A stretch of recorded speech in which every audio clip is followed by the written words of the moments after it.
Welcome to the Timeless Tales Library, where every story is a gentle doorway into rest. I'm Oliver, your host, and tonight I'll be sharing a soothing tale to ease your mind and guide you gently towards sleep. The Timeless Tales Library is made possible by listeners like you. If you've found comfort here, please subscribe and help us continue creating these peaceful stories. As you settle in, comment below and let me know where you are in the world tonight, and share a place you dream of a story, taking you to perhaps Paris, Rome, the Grand Canyon, or a quiet forest. Your ideas keep our little library glowing bright. Tonight's story is about a gentle soul discovers the hidden wisdom of a mountain tea house, where an elderly keeper of ancient lanterns shares the secrets of cultivating inner peace through the simple art of tending light and listening to the whispers of nature. Now, close your eyes and breathe slowly. Let the weight of the day lift from your shoulders. Tonight, you are wandering into the celestial wing of the Timeless Tales Library. Here, shelves stretch skyward, filled with books that shimmer like starlight. Every volume holds a story written among constellations, planets, and distant galaxies. The air is quiet but alive with the hum of distant stars, guiding your mind into wonder. Feel your body sink into the safety of your bed, your private nook in this cosmic hall. Release your toes, your fingers, your shoulders.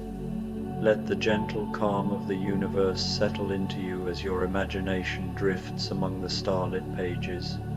Turn the first page and float among the constellations.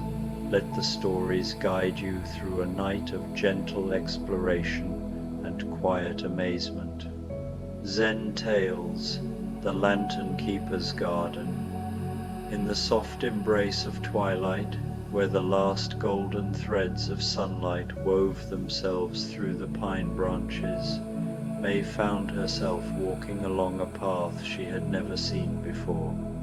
The cobblestones beneath her feet were smooth with age, worn to gentle curves by countless seasons of rain and the footsteps of those who had passed this way in search of something they could not quite name. She had been walking for hours, though time seemed to move differently here among the ancient trees. The day's worries, the urgent emails, the traffic, the endless chatter of the city had fallen away like autumn leaves, each step taking her further from the noise and deeper into a silence that felt alive with possibility. The path curved upward, following the natural contours of the mountain, and with each turn, May felt her breathing slow and deepen. The air here was different, tinged with the fragrance of wild jasmine and the distant scent of wood smoke. Somewhere ahead, she could hear the gentle murmur of water moving over stones, a sound that seemed to wash through her mind like a cool stream, clearing away the last vestiges of her hurried thoughts. As the path crested a small rise, May paused, her breath catching softly in wonder. Before her lay a hidden valley, cupped between rolling hills like a secret held in gentle hands. In the center stood a traditional tea house, its weathered wooden walls glowing amber in the fading light. Paper lanterns hung from the eaves, their soft illumination creating pools of warmth in the gathering dusk. Around the building, gardens flowed in organic curves, filled with plants she couldn't identify but which seemed to hum with quiet contentment. But what drew her eye most of all were the lanterns, hundreds of them, perhaps thousands, scattered throughout the gardens and hung from the branches of ancient trees. Each one unique, each one glowing with its own gentle light, some warm gold, others cool blue, a few the soft green of new leaves or the gentle pink of cherry blossoms. They swayed slightly in the evening breeze, creating patterns of light and shadow that danced across the garden paths like living calligraphy. May found herself drawn forward, her feet following the stone path that wound down into the valley. As she walked, she noticed details that filled her with a quiet joy she had almost forgotten existed. The way moss grew in perfect spirals around the bases of stone lanterns, the sound her footsteps made, not the harsh click of city pavements, but a soft whisper against stone. The way fireflies were beginning to emerge from the gardens, their tiny lights blinking in gentle conversation with the paper lanterns above. The path led her to a wooden gate, painted red and weathered to a soft patina. It stood slightly ajar, as if awaiting her arrival. As she pushed it open, the hinges sang a low musical note that seemed to announce her presence without urgency or alarm. Beyond the gate, the path split into several smaller walkways that meandered through the gardens, each one inviting exploration. She chose the path that seemed to call to her most softly, one that led toward a grove of bamboo where the lanterns hung like captured stars among the green stalks.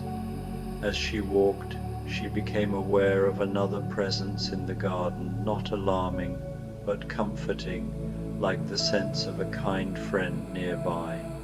From behind a screen of flowering vines emerged an elderly man, moving with the unhurried grace of someone who had learned to live in harmony with time rather than in opposition to it. His hair was silver white, gathered loosely at the nape of his neck, and his clothes were simple, a robe of undyed linen that seemed to capture and hold the lantern light. But it was his eyes that drew May's attention, deep and warm, with the gentle sparkle of someone who had found reasons to smile in places others might overlook. "Welcome, traveler," he said, his voice carrying the same musical quality as the garden gate. "I am Kenji, keeper of these lights. You have walked far today." May paused, suddenly aware that she didn't know how she had come to be here, or even where here was. I'm not sure how I found this place," she admitted. "I was walking, and the path just seemed to lead me here." Kenji nodded, as if this explanation were perfectly reasonable. "The paths that matter most are often the ones we discover by not looking for them," he said. "Would you care for some tea?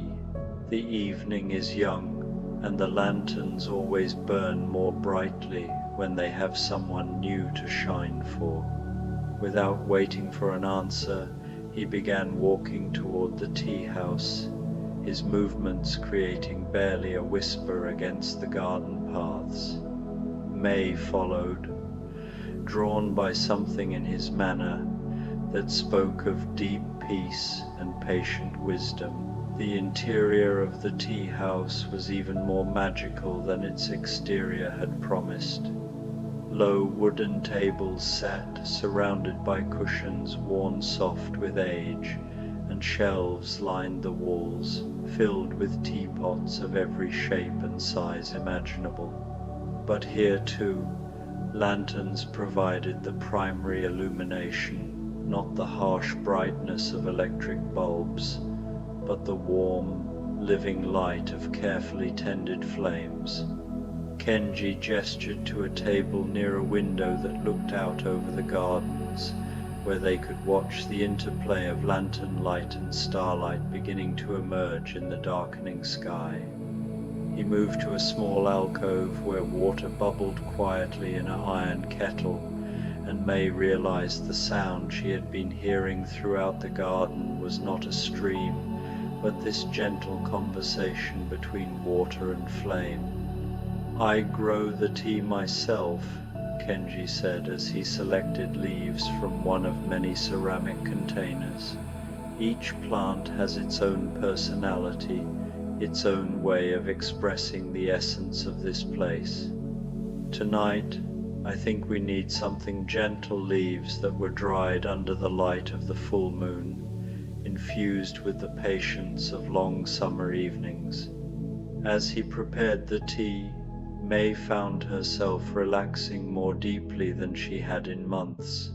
There was something about the ritual of it, the careful measuring of leaves, the precise temperature of the water, the way Kenji moved with complete attention to each small action that seemed to slow time itself. "What are all the lanterns for?" she asked, watching through the window as the lights swayed gently in the evening breeze. Kenji smiled, an expression that seemed to light up his entire face. "Ah, now there's a question with as many answers as there are lanterns," he said, settling across from her with the tea service. "Each one represents something different. Some are for wishes, some for memories, some for dreams not yet dreamed." He poured the tea with graceful movements, the liquid falling in a golden arc from pot to cup. The aroma that rose from May's cup was unlike anything she had ever experienced, floral and earthy at once, with hints of rain on stone and the green smell of new growth. "When I first came here," Kenji continued, "there was only one lantern, the one that hangs outside the door. You may have noticed it. Simple white paper with a flame that never gutters. My teacher, old Master Lin, told me that this single lantern was enough to illuminate the entire world, if one knew how to look at it properly." May sipped her tea, feeling warmth spread through her chest. "How long have you been here?" "Time moves differently in this place," Kenji replied. "I came here as a young man, full of questions and urgency. Master Lin was already ancient then, with hands like gnarled roots and eyes that seemed to hold all the seasons at once. He taught me that the most important light is not the one that blazes brightest, but the one that burns most steadily." Through the window, May watched a cat pick its way delicately through the garden, pausing to sniff at the base of various lanterns. It was a calico, with patches of orange and black and white that seemed to shift and flow in the lantern light like a living sunset. "That's Moonbeam," Kenji said, noticing her gaze. "She appeared here 3 winters ago, half-starved and suspicious of kindness. Now she helps me tend the garden. Cats, I've discovered, have an innate understanding of which lanterns need the most attention." As if summoned by their conversation, Moonbeam appeared at the window, pressing her face against the glass with a soft mew. Kenji rose and opened the window, and the cat flowed inside like liquid starlight, immediately making her way to May and beginning to purr a sound like gentle thunder, warming and comforting. "She likes you," Kenji observed. "Moonbeam is an excellent judge of character. She only purrs for people who carry stillness in their hearts." May found herself stroking the cat's soft fur, surprised by how natural it felt. "I don't think I carry much stillness," she admitted. "My life is complicated, always rushing from one thing to the next, always worried about what hasn't been done yet." Kenji refilled her cup, the tea somehow even more fragrant than the first pouring. "Would you like to help me with the evening rounds?" he asked. "Each night I walk through the gardens to tend the lanterns, adjusting wicks, replacing those that have burned out, adding new ones where they're needed. It's simple work, but I find it helps settle the mind." The invitation felt like a gift, and May found herself nodding before she had consciously decided to accept. Together, they finished their tea in comfortable silence, the only sounds the gentle bubbling of the kettle and moonbeams' contented purring. When they rose to leave, Kenji gathered a small wicker basket filled with supplies, extra candles, a small container of oil, tiny scissors for trimming wicks, and a collection of paper lanterns in various colors, folded flat and ready to be assembled. He handed May a smaller basket containing replacement candles, their wax pale and smooth in the lantern light. "Master Lin used to say that we don't really tend the lanterns," Kenji explained as they stepped out into the garden. "Rather, we tend ourselves, and the lanterns simply reflect the quality of our attention." The evening air was cool against May's skin, carrying the scents of night-blooming flowers and the distant fragrance of pine. Above them, the first stars were appearing, their light mingling with the warm glow of the lanterns to create a canopy of gentle illumination. They began their rounds at the eastern edge of the garden, where lanterns hung from the branches of an ancient cherry tree. Even though it was not the season for blossoms, May could almost see ghost flowers among the leaves, as if the tree remembered every spring it had ever celebrated.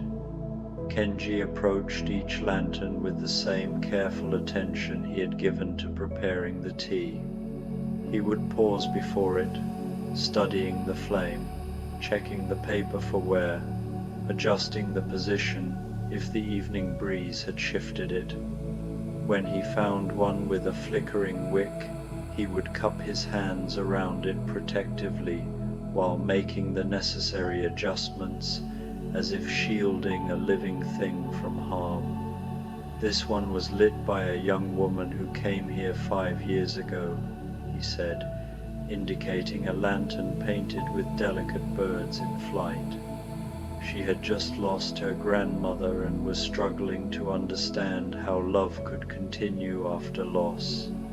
She painted these birds to represent all the words she wished she had said, all the conversations she thought were lost forever. May watched as Kenji carefully trimmed the wick and adjusted the candle. The flame steadied, casting the painted birds into gentle relief against the paper. "What happened to her?" "She visits sometimes," Kenji replied, "always in spring, when the cherry blossoms bloom. She sits by this tree and talks to her grandmother, and I think the old woman hears every word. Love, I've learned, is not diminished by distance or time. It simply changes form, like water becoming mist." They moved deeper into the garden, following paths that seemed to emerge from the landscape itself rather than being imposed upon it. Each lantern they encountered had its own story, its own purpose. Some were simple lights to guide travelers safely home. Others were complex works of art, covered in intricate paintings or calligraphy that spoke of deep meditation and patient craftsmanship.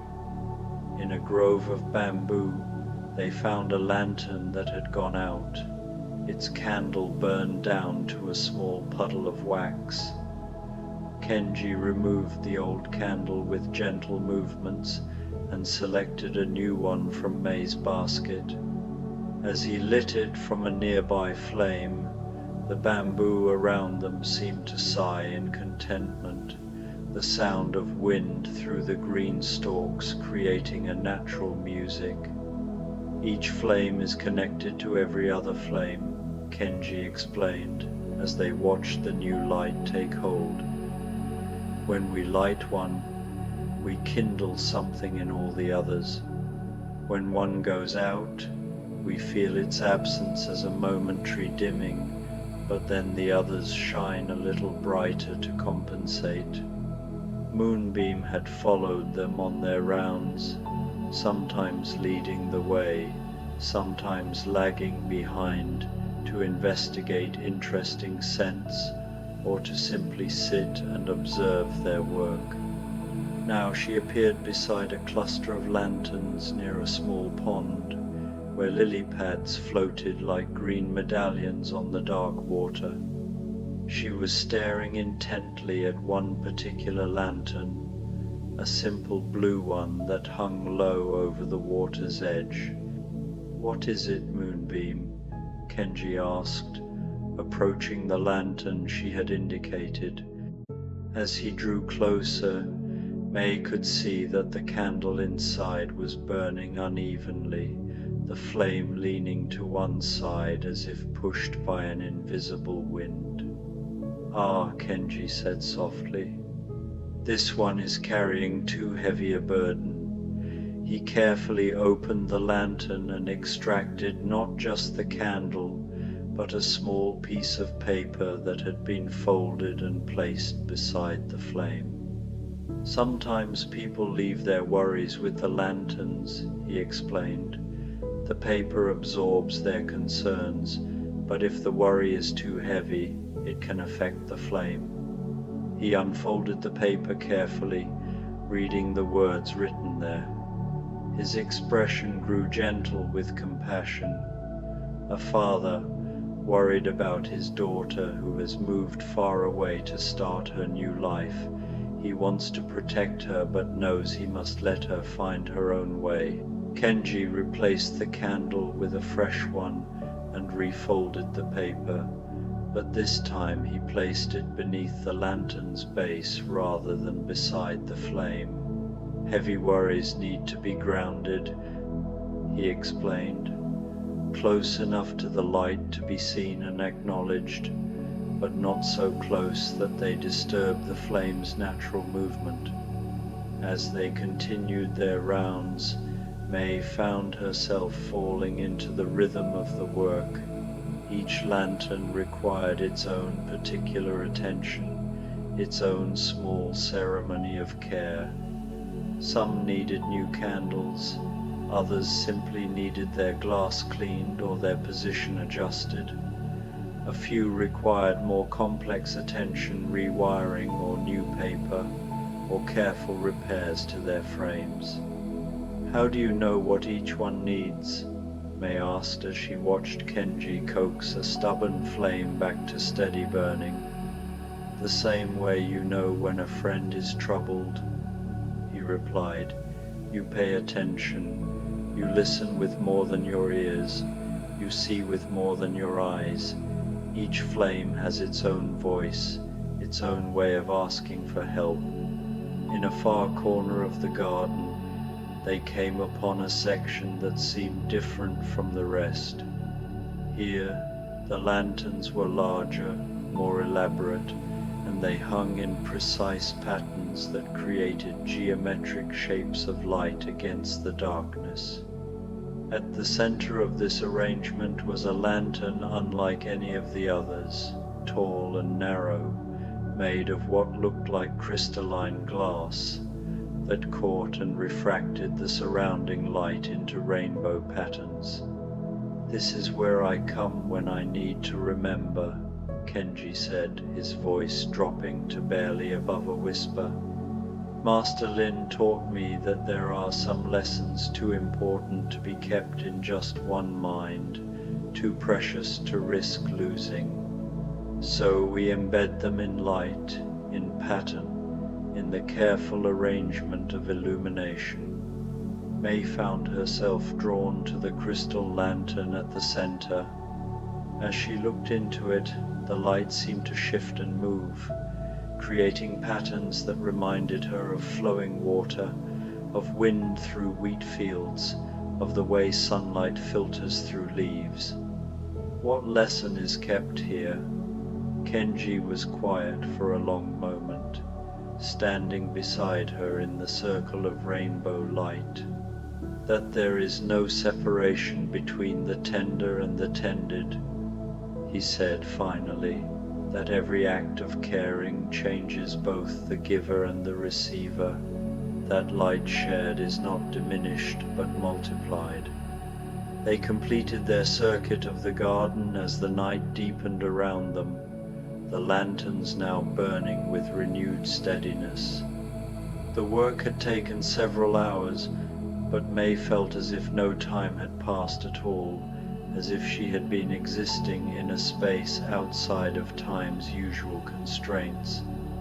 As they made their way back toward the tea house, moonbeam weaving between their feet like a living ribbon, Kenji paused beside a small workshop tucked between two flowering bushes. "Would you like to make a lantern?" he asked.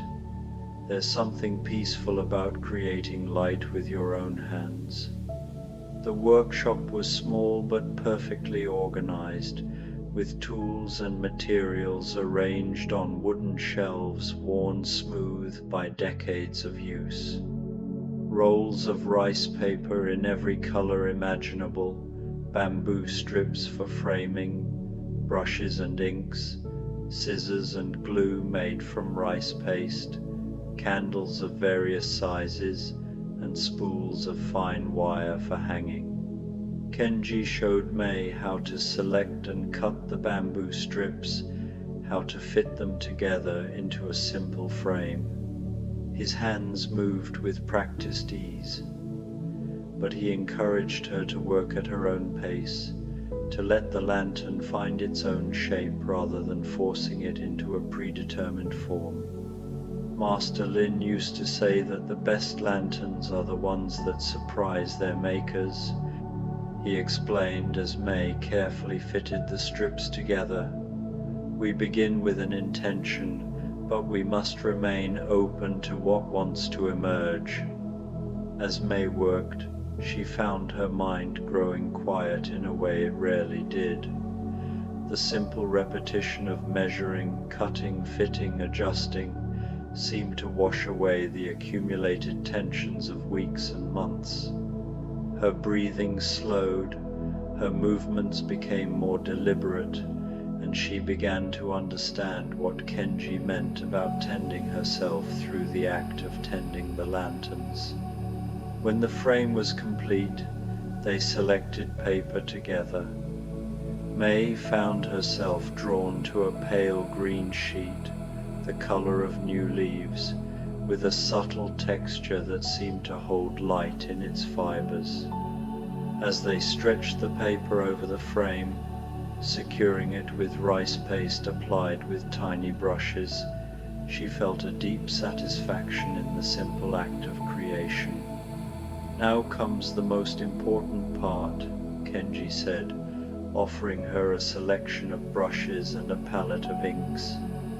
"What would you like your lantern to carry into the world?" May considered this question as she held the brush, feeling its weight and balance. What message did she want to send out into the darkness? What light did she want to kindle? Without conscious decision, she began to paint.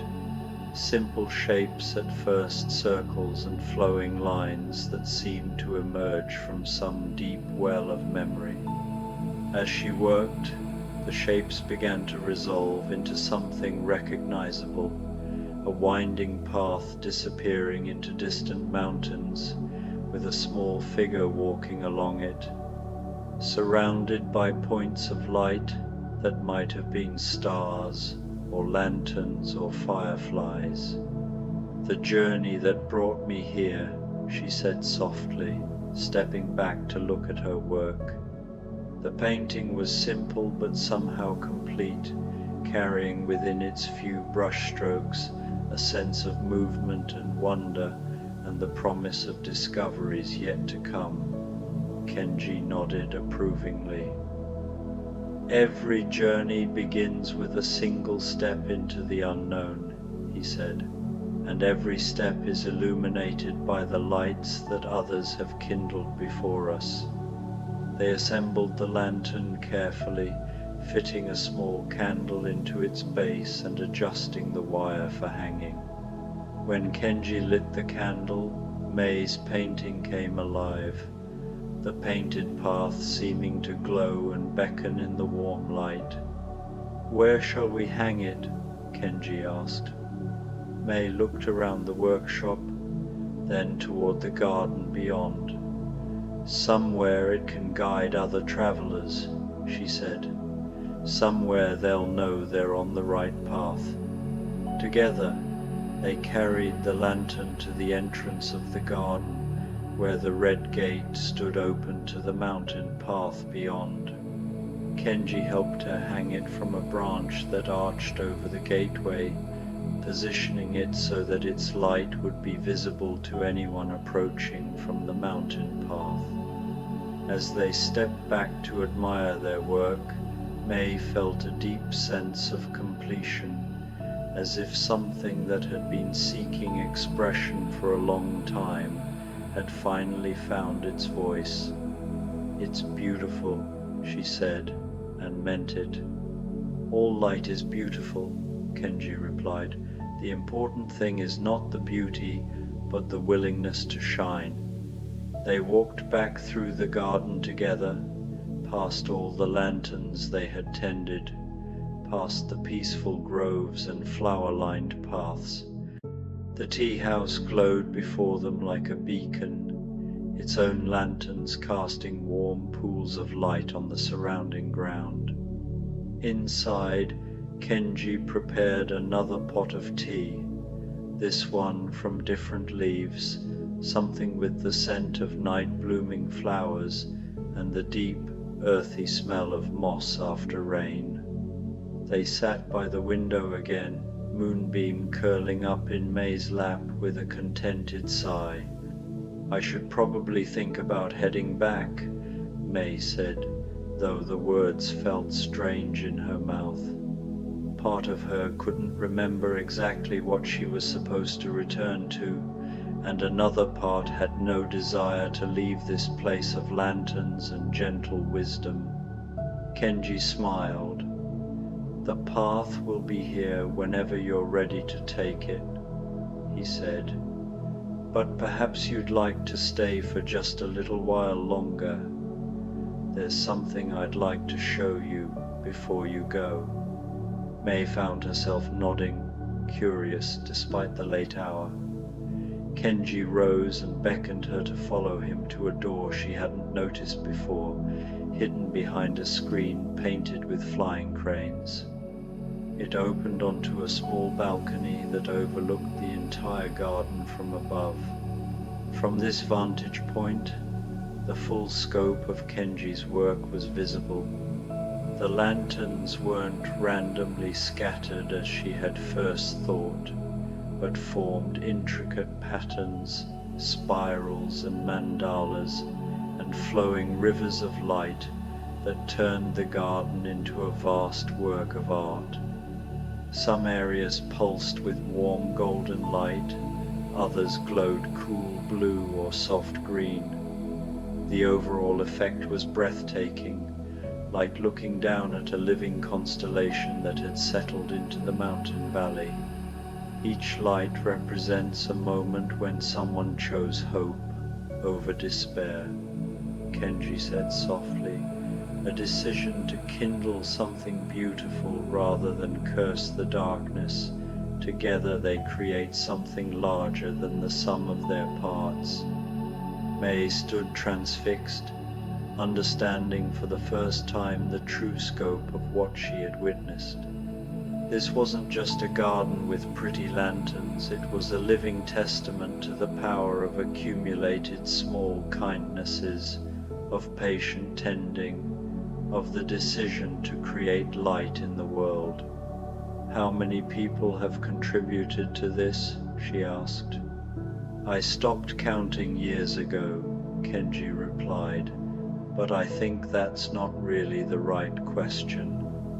The better question might be, how many moments of beauty and peace have been created by their decision to add their light to the whole? They stood in comfortable silence, watching the gentle dance of light and shadow below. Occasionally a lantern would flicker as a breeze touched it, creating ripples of illumination that spread outward like waves on a pond. I have a confession, May said after a while. I'm not entirely sure how I got here tonight, or even where here is exactly. I was walking on what I thought was a familiar path, and then you found yourself somewhere unexpected, Kenji finished. This happens more often than you might think. Sometimes we discover that we've been looking for something without knowing we were looking for it, and the world conspires to help us find it. But what was I looking for? Kenji considered this question, watching a group of fireflies dance among the lanterns below. Perhaps, he said gently, you were looking for a reminder that there's still beauty in the world, that there are still places where time moves slowly and kindness matters more than efficiency, that there are still people who dedicate their lives to tending small flames rather than building great bonfires. His words resonated through May like the note of a temple bell, clear and true and somehow familiar. She realized that this was exactly what she had been searching for without knowing it, this sense of peace, this reminder that life could be lived differently, more slowly, with greater attention to the small, miraculous moments that usually passed unnoticed. Will I be able to find my way back? She asked. The path that brought you here will take you wherever you need to go, Kenji assured her. But remember, you carry a lantern now too.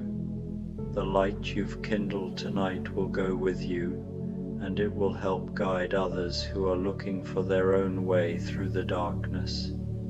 As if summoned by his words, May felt a gentle tiredness beginning to settle over her, not the exhausted collapse that usually marked the end of her days, but a peaceful readiness for rest. The kind of tiredness that comes after meaningful work, after time spent in good company, after the soul has been fed.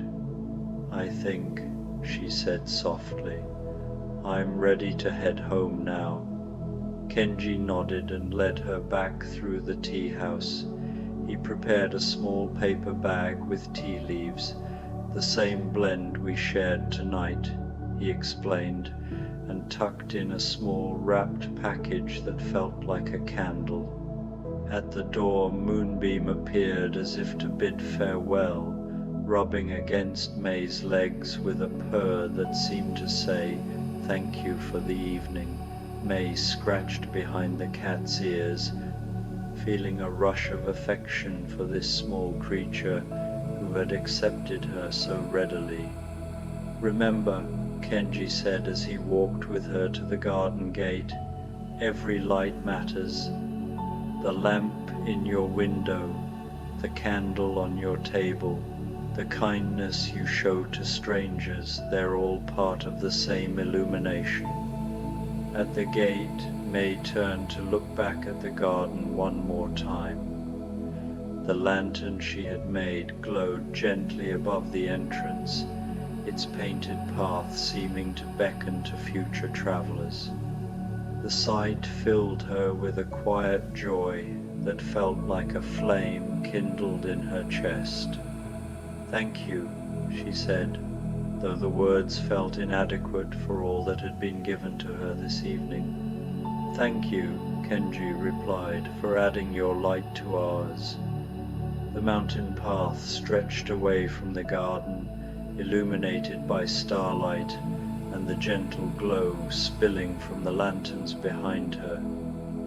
As May began to walk, she found that her steps felt lighter, more purposeful.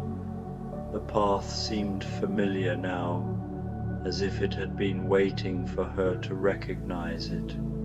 Behind her, the garden settled into its nighttime rhythm. Kenji would complete his evening rounds, checking each light one final time before retiring to his small room above the tea house. Moonbeam would patrol the gardens, her keen senses alert for any lanterns that might need attention during the night hours, and the lights themselves would continue their gentle vigil, casting circles of warmth and welcome into the darkness, ready to guide any traveler who might find their way to this hidden valley. As May walked, she realized that something fundamental had shifted within her. The urgent anxiety that had driven her for so long had been replaced by something quieter but stronger, a sense of purpose rooted not in achievement but in presence, not in accumulation but in tending. The path curved downward now, leading her back toward the world she had temporarily left behind. But she carried with her the memory of lantern light dancing on water, of kind eyes crinkling with gentle humor, of the satisfaction of creating something beautiful with her own hands. She carried the scent of night-blooming flowers and the sound of bamboo whispering in the wind. Most importantly, she carried the knowledge that there were places in the world where time moved differently, where patient kindness was valued over quick success, where the simple act of tending a flame could be a form of prayer. The lights of the valley below began to come into view, house windows glowing, warm and welcoming, street lamps marking the familiar roads. But now these lights looked different to her, part of the same great constellation of human kindness that included Kenji's garden. Each window represented someone's choice to create a beacon against the darkness, someone's decision to make their small corner of the world a little brighter. As she reached the valley floor and found her way back to familiar streets, May realized that she remembered now where she had been going when she first found the mountain path. She had been walking to clear her mind after a particularly difficult day, hoping that movement would help sort through the tangle of worries and obligations that seemed to define her life. But what she had found instead was much more valuable, a reminder that there were other ways to live, other rhythms to follow, that life could be approached as a garden to be tended rather than a mountain to be conquered. Her apartment building came into view, its windows glowing like a modest collection of lanterns. As she climbed the stairs to her floor, May felt the small package Kenji had given her, solid and reassuring in her pocket. Inside her apartment, she unwrapped it to find a simple white candle, hand-dipped and smooth, along with a small note written in elegant calligraphy, "For lighting your own lanterns."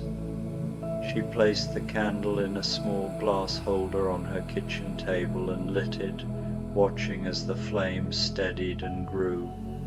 In its light, her apartment looked different, not stark or empty as it sometimes seemed, but peaceful, ready to be filled with the gentle rhythms of a more mindful life.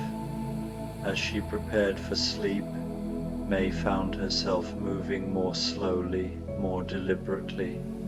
She brewed a cup of the tea Kenji had given her, savoring its complex fragrance. She folded her clothes carefully instead of leaving them in a pile.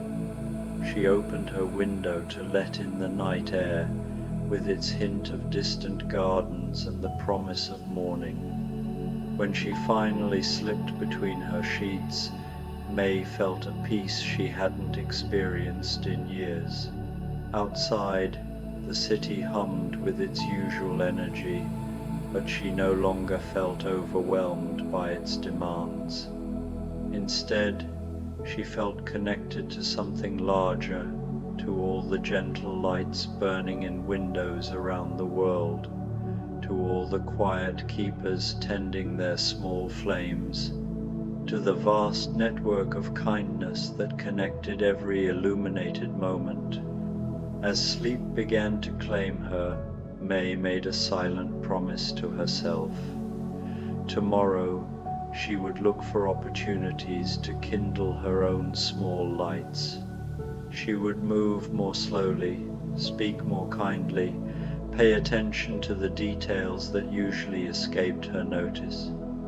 She would remember that every act of tenderness was a lantern lit against the darkness, every moment of patience a flame added to the great constellation of human care. And someday, when the time was right, she would return to that hidden valley. She would walk the mountain path again, carrying new lights to add to Kenji's garden.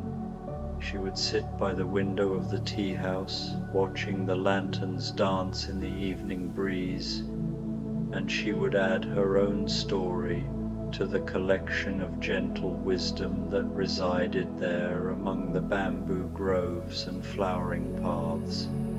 But for now, it was enough to rest in the glow of the candle on her table, to feel the soft weight of Kenji's tea warming her from within, to know that somewhere in the mountains, an old man and his cat were tending lights that would burn through the night, ready to guide any traveler who might need their gentle illumination.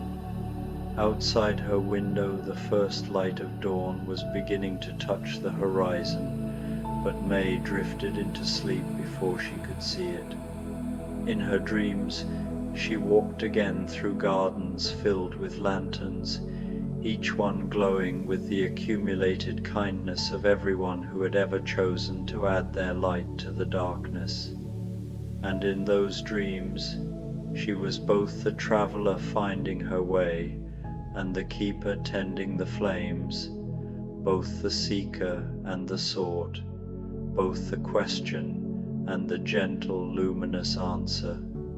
The candle on her table burned steadily through the remaining hours of night, casting its small circle of warmth into the darkness, adding its voice to the vast, quiet chorus of lights that connected every sleeping soul to every other, until the whole world seemed to glow with the soft radiance of tended flame.